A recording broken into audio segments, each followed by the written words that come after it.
नमस्कार। सर्दियों का मौसम चल रहा है। सामान्य तौर पर लोग रूम हीटर्स का यूज करते हैं। रूम हीटर्स किस तरीके से उपयोग में लेने चाहिए, किन किन सावधानियों पर आपको सबसे ज्यादा फोकस करना है, अदरवाइज ये रूम हीटर आपके स्वास्थ्य के लिए बहुत ज्यादा नुकसानदायक भी हो सकते हैं। ये माना जा सकता है कि मौसम सर्दियों का है, बहुत ज्यादा ठंड है, तो आप थोड़ा बहुत, जैसे शुरुआत में हमेशा ही हमारे पूर्वज भी जब बहुत ज्यादा सर्दियां होती थी तो अलाव जला करके तापने का काम करते थे। आज जब हम बहुत ज्यादा मौसम में ठंडक की वजह से अपने अपने कमरों में रूम हीटर्स लगा करके सो रहे हैं या फिर रूम हीटर को लगातार दिन भर या लगातार रात भर चला रहे हैं, तो वो किस तरीके से नुकसान करेगा। अलाव नुकसान नहीं कर रहा था, रूम हीटर नुकसान करेगा। तो ये क्यों है, सबसे पहले हम इन बातों को अच्छे तरीके से समझेंगे और रूम हीटर क्यों नुकसान कर रहा है। अगर आपको ये समझ में आ जाए तो आप रूम हीटर का यूज अगर करना ही पड़े तो कैसे कर सकते हैं, ये भी आप इस वीडियो के माध्यम से अच्छे से समझ सकते हैं। प्लीज वीडियो में अंत तक जरूर बने रहें। अगर आपने अभी तक ये चैनल सब्सक्राइब नहीं किया है तो इस चैनल को सब्सक्राइब जरूर कर लीजिए, ताकि भविष्य में जो भी वीडियोस बनाए जाएं उनके नोटिफिकेशन आप तक पहुंचते रहें। हमारे पूर्वज अलाव जलाते थे और अलाव जला करके वो आसपास कई सारे लोग बैठ करके तापते रहते थे। लेकिन अलाव कहां जलाया जाता था? खुले में जलाया जाता था, या फिर अगर किसी कमरे में या कहीं बैठक में जलाया जा रहा है, या फिर किसी बर्तन में कुछ लकड़ियां रख करके अगर वो जलाई जा रही हैं, या उनके कोयले रख करके अगर आसपास लोग बैठे हुए हैं, तो ये भी विशेष ध्यान रखा जाना चाहिए था या रखा जाता था पहले कि वेंटिलेशन तो जरूर रहे। वेंटिलेशन को बंद रखे, अगर लगातार गर्मी पैदा करी जाएगी तो वो गर्मी आपके उस जगह पर जहां पर आप हैं उस जगह को इतना गर्म कर देगी, ह्यूमिडिटी उस जगह की खत्म कर देगी। और अगर ह्यूमिडिटी बिल्कुल खत्म हो गई, एयर बहुत ज्यादा ड्राई हो गई, तो वो ड्राइड एयर जब आपके नाक से होते हुए आपके फेफड़ों तक जाएगी तो वो फिर आपके नेजल म्यूकोसल मेम्ब्रेन को डैमेज करने का काम करेगी, जिसकी वजह से नाक में रूखापन, नाक में एकदम से ड्राइनेस या सूखापन जो है वो बढ़ जाएगा। और उसकी वजह से कभी कभी नेजल म्यूकोसल मेम्ब्रेन काफी हर्ट हो जाती है, और वो जो एकदम से नेजल म्यूकोसल मेम्ब्रेन पर ट्रॉमेटिक फीलिंग होती है, उसकी वजह से कई लोगों को नेजल चौकेज या फिर उसके बाद से नेजल एलर्जीज की समस्याएं आना चालू हो जाती हैं। एक और सबसे बड़ी समस्या जो आजकल हीटर्स के यूज के साथ हो रही है, जैसे ये तो पहले का हो गया कि भाई पहले लोग ताप रहे थे और तापने के बाद अपने अपने घरों में जाकर के रजाइयों में लेट जाते थे। लेकिन हम क्या कर रहे हैं कि अंदर रजाई में लेटे हैं, हीटर चल रहा है और एकदम से निकल के बाहर आ गए ठंडक में। तो एक तो गर्मी से आप जा रहे हो रजाई में, तो आप रजाई में लेट करके आराम से सो सकते हैं, लेकिन रजाई में लेटे हुए थे, बिल्कुल गर्माहट का आभास हो रहा था और एकदम से निकल आए आप ठंडी हवा में, तो फिर वो सर्द गर्म भी करवाएगा और उसकी वजह से भी नाक से रिलेटेड कई सारी समस्याएं, इसके अलावा आंखों में बहुत सारी दिक्कतें और सिर के भारीपन की समस्या तो बहुतायत पाई जाती हैं। और किसी किसी को खांसी का धसका जैसा चालू हो जाता है कि ठंड से एकदम से गर्माहट में आ गए और गर्माहट से एकदम से निकल के बाहर चले गए, ठंडी हवा चल रही है, तो वो जो गर्म और सर्द बार बार करके होगा वो आपके फेफड़ों पर भी विपरीत असर डाल सकता है। इसलिए आपको एक तो ये जो तुरंत अंदर बाहर वाला जो हिसाब किताब है कि हीटर चल रहा है तुरंत बाहर आ गए, वो उससे बचने की बहुत ज्यादा आवश्यकता है। अब हम देखें कि रूम हीटर अगर आप चला रहे हो तो रूम में किन किन चीजों का आपको ध्यान रखना है, कितनी देर आप रूम हीटर चला सकते हो, और कब रूम हीटर अगर चलाया जाए ज्यादा तो वो आपको नुकसानदायक होना चालू हो जाएगा। सबसे पहले तो बात करें कि जितनी देर आप रूम हीटर चलाओगे तो वो आपके उस कमरे की ऑक्सीजन को खत्म करने का काम करेगा अगर प्रॉपर एरेशन नहीं है तो।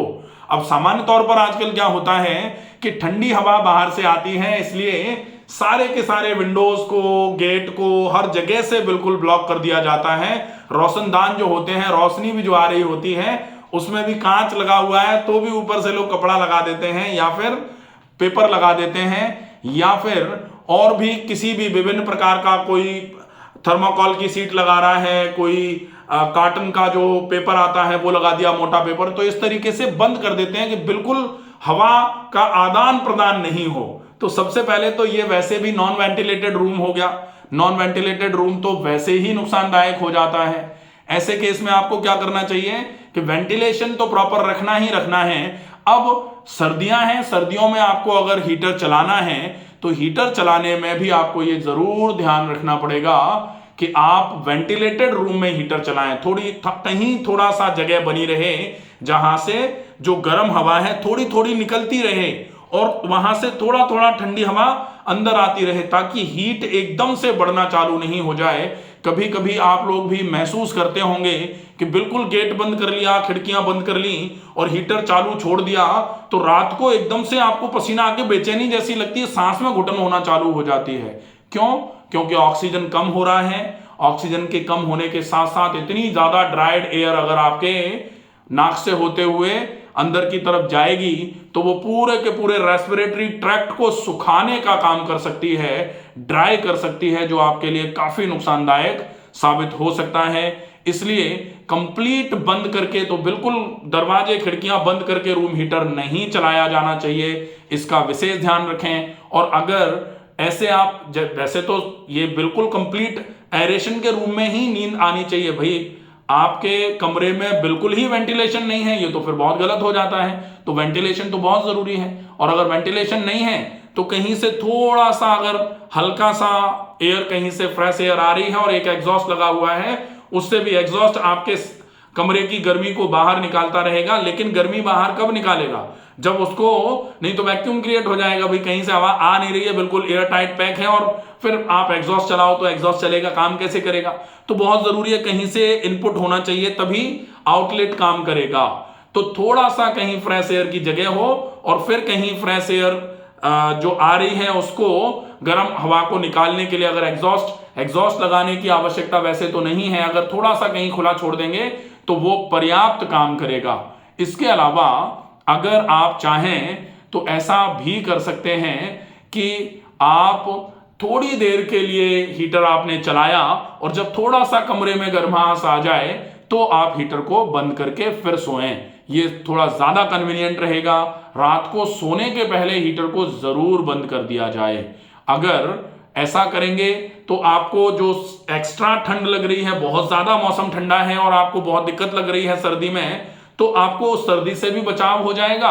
और वो लगातार हीट जनरेट होने की वजह से जो एकदम से उस कमरे में हीट का माहौल हो जाएगा, गर्मी का माहौल हो जाएगा, वो गर्म हवा आपके पूरे के पूरे श्वसन तंत्र को बड़ा नुकसान पहुंचा सकती है। वहां से आप बच जाएंगे अगर आपने आधे घंटे, घंटे भर, 1.5 घंटे, 2 घंटे हीटर चला लिया और हीटर चलाने के बाद कमरे में थोड़ी गर्माहट आ जाए, उसके बाद आप हीटर को बंद करके फिर सो सकते हैं। अब 2 प्रकार के रूम हीटर्स आते हैं, एक तो होते हैं ऑयल हीटर्स और एक होते हैं ये जिसमें हवा आती है, फिलामेंट लगा रहता है और फिलामेंट से होते हुए हवा को पास कराया जाता है।